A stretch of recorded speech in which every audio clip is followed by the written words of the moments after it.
Isa na? Sige, magsalita ka na. Good morning mga kaibigan. Andito po tayo sa Taiwan para sa tawag na trip to ibang bansa. Ito po si Julius, yung inyong lingkod, na nagsasabi, kung hindi talo, panalo. At makikita nyo mga kaibigan, sa tubigan, makikita ang mga isda na maliliit. I-focus natin, i-focus natin. Yan po ang isdang maliliit na tinatawag na fish eating kalyo. Pakita mo na yung mga paa. Pakita yung mga kalyo sa paa. Pakita mo na yung mga kalyo sa paa.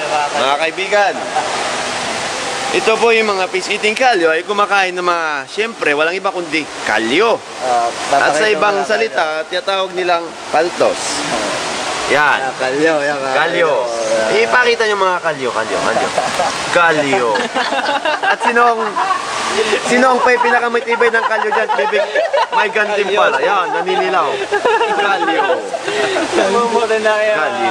Kalyo. Ito po ang kaibigan natin. Interviewin natin ang isang residente ng Taiwan, si Natsu Xia. Hello! Kumustas? Alam mo, masasabi ikaw sa kain ng kalyo. Nakakikiliti! Nakakikiliti. O apaga.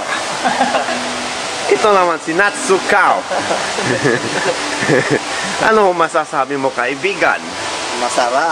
Masarap. Nawawala yung aking kalyo. Ito naman ang ating Natsu Xia Iwan.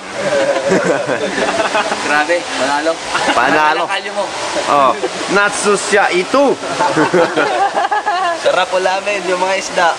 At Natsu Xia Itri. Pinapapakila yung kalyo.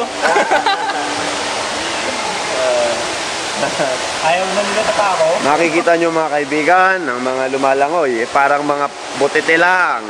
Ang lalaki ho ng tiyan.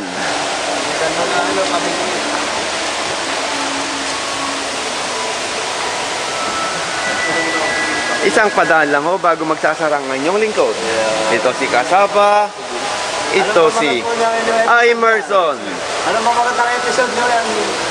Maghintay ka kaibigan, maghintay ka. Ito si Jeril. Ito si Panato. The one and only Ano pangalan ko? Kapima.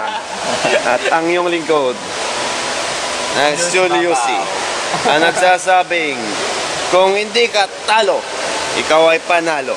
At nagsasara ng trip to Taiwan. Salamat. Si Sheni.